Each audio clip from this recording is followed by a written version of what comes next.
আপনি কি জানেন পৃথিবীর এমন এক দেশ আছে যেখানে আধুনিক প্রযুক্তি আর হাজার বছরের পুরনো সংস্কৃতি একসাথে মিশে গেছে? আপনি কি কখনো ভেবেছেন সামুরাইদের সাহস, গেইশাদের শিল্প আর জেন দর্শনের শান্তি কিভাবে আজকের জাপানকে গড়ে তুলেছে? আর আপনি কি জানেন জাপানের প্রতিটি উৎসব, প্রতিটি মন্দির আর প্রতিটি শিল্পকর্মের পেছনে লুকিয়ে আছে গল্প, যা শুধু ইতিহাস নয় বরং পুরো জাতির আত্মার প্রতিফলন? চলুন তাহলে যাত্রা শুরু করি রোম রুটসের সাথে, জাপানের ইতিহাস ও সংস্কৃতির গভীরে। জাপানের ইতিহাস শুরু হয়েছিল হাজার হাজার বছর আগে। প্রথম বাসিন্দারা ছিল জোমন জনগোষ্ঠী। তারা মাটির পাত্র, শিকার আর মাছ ধরায় দক্ষ ছিল। এরপর এলো ইয়াইয়োয়ারা গোষ্ঠী, যারা চীন ও কোরিয়া থেকে ধান চাষের কৌশল শিখে জাপানে কৃষি সমাজ গড়ে তোলে। এই প্রাচীন সমাজ থেকেই জাপানি সংস্কৃতির বীজ বপন হয়েছিল, যেখানে প্রকৃতি, পরিবার আর আত্মিক বিশ্বাস ছিল জীবনের কেন্দ্রবিন্দু। খ্রিস্টপূর্ব ৩য় শতকে জাপানের সম্রাট ব্যবস্থা শুরু হয়। সম্রাটকে তারা মনে করত সূর্যদেবী আমাতেরাসু এর বংশধর। এখান থেকেই আসে শিন্তো ধর্ম, যা এখনও জাপানের সবচেয়ে প্রাচীন আধ্যাত্মিক বিশ্বাস। শিন্তো মানে হল দেবতাদের পথ।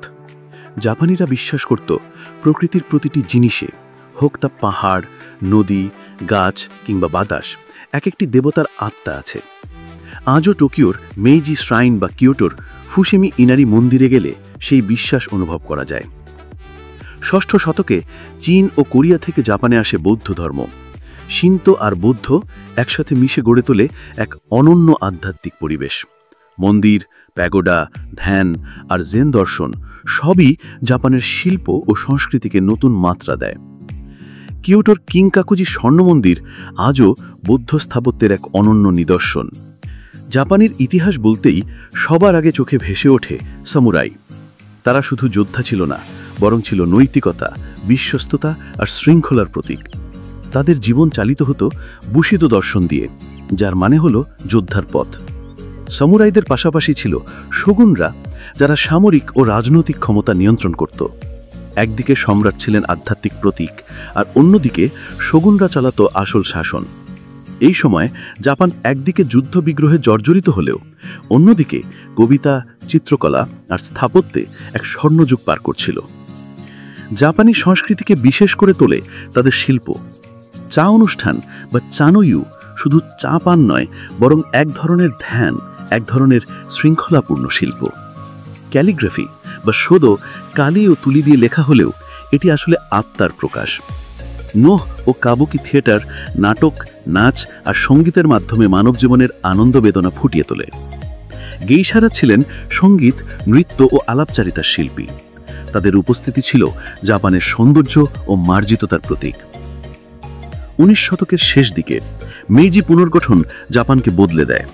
দেশটি দ্রুত আধুনিক শিল্প, প্রযুক্তি আর সামরিক শক্তিতে এগিয়ে যায়। দ্বিতীয় বিশ্বযুদ্ধের ভয়াবহ ধ্বংসের পরও জাপান আবার ঘুরে দাঁড়ায়।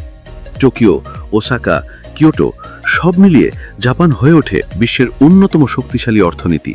আজকে জাপান হল বৈপরীত্যের দেশ, যেখানে একদিকে টোকিওর উঁচু স্কাইস্ক্রেপার, বুলেট ট্রেন আর রোবট প্রযুক্তি, অন্যদিকে কিয়োটোর শান্ত মন্দির, চেরি ফুলে ভরা গ্রাম আর জেন গার্ডেন। আজকের বিশ্বে জাপান মানেই অ্যানিমে আর manga, sushi, ramen, tempura, Sony, Toyota, Nintendo আর অবশ্যই টোকিও অলিম্পিক। জাপানি সংস্কৃতি শুধু দেশের মধ্যেই সীমাবদ্ধ নয়, এটি সারা বিশ্বকে ছুঁয়ে গেছে। জাপান হলো এমন এক দেশ যেখানে প্রতিটি রাস্তার কোণে, প্রতিটি উৎসবে, প্রতিটি শিল্পকর্মে লুকিয়ে আছে গল্প। সামুরাইদের শৃঙ্খলা, গেইশাদের শিল্প, বৌদ্ধদের ধ্যান আর আধুনিক প্রযুক্তির অগ্রগতি সব মিলিয়ে জাপান হলো ইতিহাস আর ভবিষ্যতের সেতুবন্ধন। হয়তো এজন্যই জাপান আমাদের শেখায়, অতীতকে শ্রদ্ধা করো, বর্তমানকে বাঁচো আর ভবিষ্যৎকে গড়ে তোলো। আমি বিশ্বাস করি এই যাত্রা আপনাকে জাপানকে নতুনভাবে দেখতে সাহায্য করেছে। আমি ছিলাম আপনার গাইড, আর আপনি ছিলেন আমার সঙ্গী রোম রুটসের এই অভিযানে। পরের গন্তব্যে আবার দেখা হবে। ততক্ষণ পর্যন্ত সায়োনারা।